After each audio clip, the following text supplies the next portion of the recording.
Olá, galera, tudo bem? Estamos de volta, meus amigos, minhas amigas, aqui nesse domingo, dia 25 de abril. Estamos juntos mais uma vez. Eu aqui de Cuiabá para todo mundo, junto com vocês, refletindo coisas que acontecem em nossas vidas, que dizem respeito ao nosso dia a dia. Então vamos nessa, vamos nessa.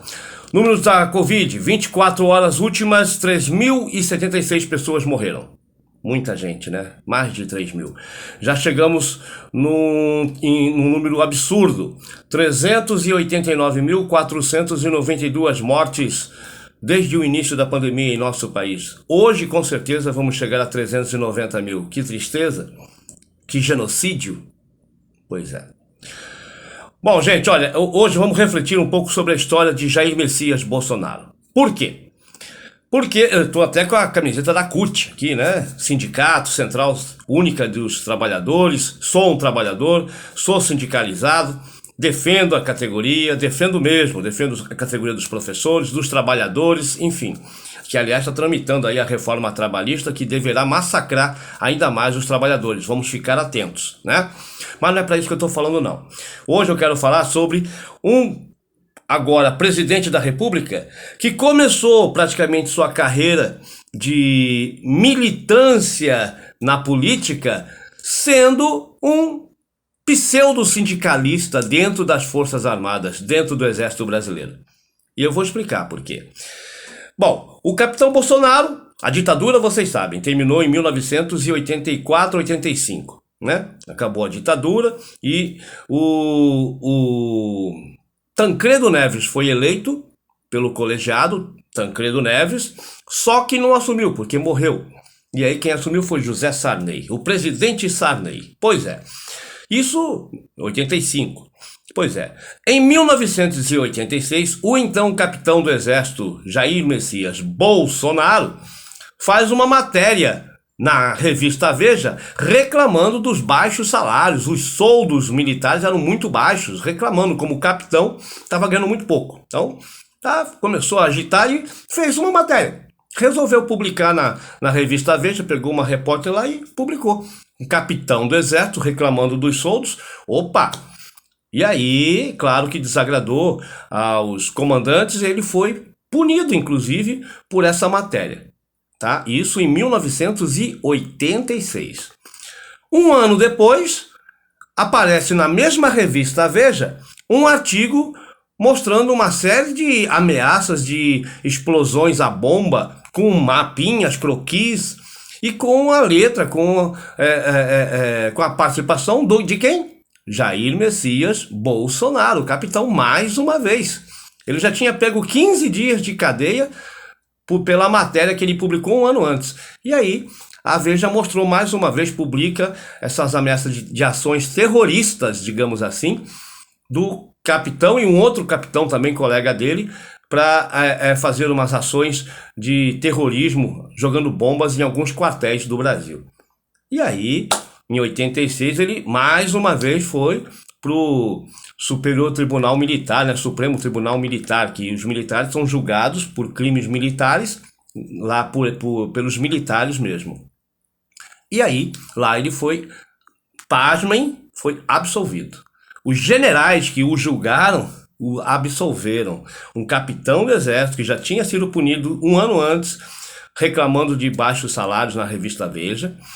Ainda ameaça, aparece em documentos, e isso é fato, documentos estão lá à disposição, é só procurar, está à disposição de qualquer repórter, qualquer jornalista tem acesso a essa documentação, né? Tem até livros publicados a respeito disso, né? Áudios do julgamento foram acessados pelos jornalistas, então há comprovação farta disso. E aí o Bolsonaro, ele foi inocentado por 9-4, 9 generais votaram pela inocência e 4 pela culpa do Bolsonaro, e ele foi inocentado.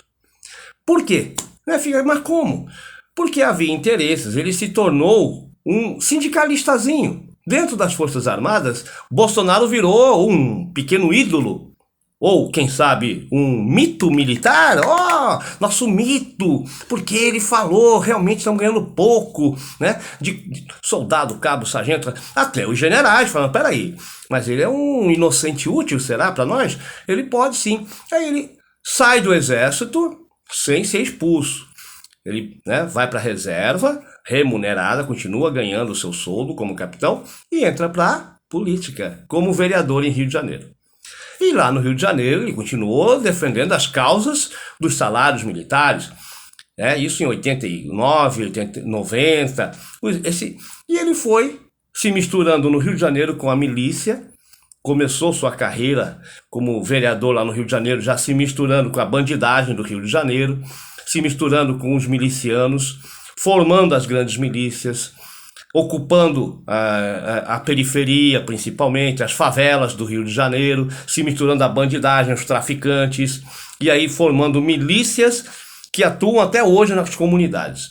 E assim, ele se criou politicamente, se fortaleceu politicamente, até se tornar deputado estadual e deputado federal. E aí se tornou o político inexpressivo lá, mas que, ao mesmo tempo, articulava toda a milícia no Rio de Janeiro, puxou seus filhos, Carlos Bolsonaro, Flávio Bolsonaro, Eduardo Bolsonaro, todos para a política, todos eles são políticos até hoje. Carlos é vereador no Rio de Janeiro, Flávio é senador da República e Eduardo é deputado federal. Olha que coisa! E o pai era também deputado e estava tudo certo, né? A bandidagem ganhando muito dinheiro, eles ganhando muito dinheiro, comprando imóveis, fazendo rachadinhas, colocando quem ele queria ali na política, articulando aquela coisa, aquele esquema de junto com Queiroz, né?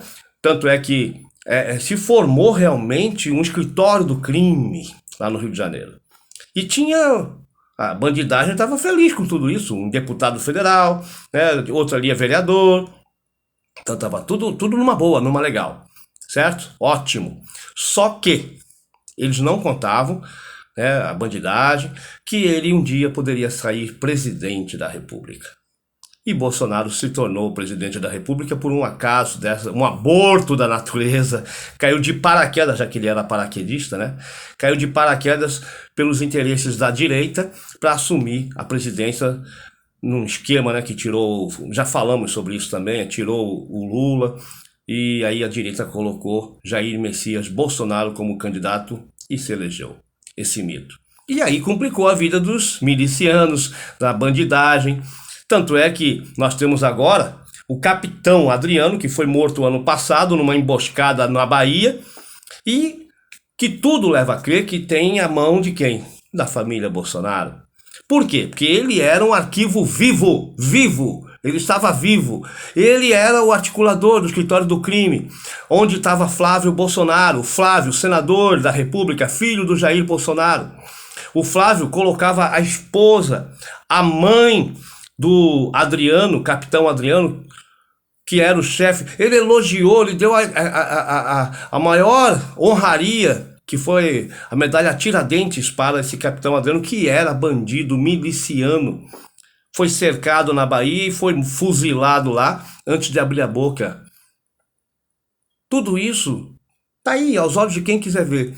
E agora, eu quero encerrar para não ficar muito longo, agora o Intercept. Olha só, o jornalismo Intercept, esse que tem pego cada coisa escabrosa aqui na política, do submundo político brasileiro, né? Do Sérgio Moro com Dallagnol, que o mesmo Intercept agora traz à tona ligações. No dia que morreu o capitão Adriano, lá na Bahia, cercado num sítio que era de um deputado de um partido político deles mesmo, que estava lá. A polícia cercou e matou ele, né? Não teve nem como reagir praticamente, pelo que se sabe. E aí, naquele mesmo dia, o presidente Jair Messias Bolsonaro ligou para os milicianos, para o grupo dos milicianos. Eles já interceptaram, já denunciaram na mídia. E aí nós vamos saber o teor dessas conversas entre o presidente da República e os milicianos. Essa ligação já não comprova o envolvimento da família Bolsonaro com a milícia? As declarações de Bolsonaro dizendo que quer miliciano, que miliciano é importante. Os crimes, a morte daquela vereadora Marielle no Rio de Janeiro, da forma como que foi. fuzilada ela e o motorista. A assessora só não morreu porque teve muita sorte. Os tiros foram na Marielle e no motorista. Ela que vinha acusando a família Bolsonaro de envolvimento com os milicianos, com a prática ilegal de imóveis lá no Rio de Janeiro, e de repente é fuzilada, morta numa emboscada dentro do seu próprio veículo. E aí as pessoas que fizeram o crime, vizinhos do Bolsonaro, no mesmo condomínio, há suspeitas de que foi do apartamento, da casa do Bolsonaro, não é nem apartamento, é casa, da casa do Bolsonaro que começaram-se articulações naquele dia. O que a gente está esperando? O que a justiça desse país está esperando para puxar esse fio todo da meada e resolver e botar criminosos na cadeia? Simples assim. O Bolsonaro é um sindicalista, lembra? É aquele sindicalistazinho que hoje ele reclama, ele fala que é tudo comunista. O Bolsonaro se criou como um comunistazinho dentro do exército, mas que servia aos interesses dos generais, porque os generais não podiam reclamar dos salários, mas aquele capitãozinho podia. Como pôde? Fez barulho, chamou a atenção do país, a Veja, né, a maior revista daquela época, a revista Veja, e aí ele, né, transitou na política, mergulhou na política, sempre se reelegendo com o apoio dos militares, porque sempre defendeu os interesses sindicalistas dos militares. Bolsonaro, será que você não é um comunistazinho? Na sua essência? Lá atrás? Pois é. De qualquer forma, o que ele é de verdade é um miliciano.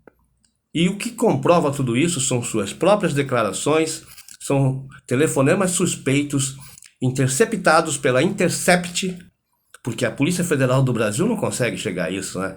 A Polícia Federal não consegue investigar nada que não seja do interesse do Bolsonaro.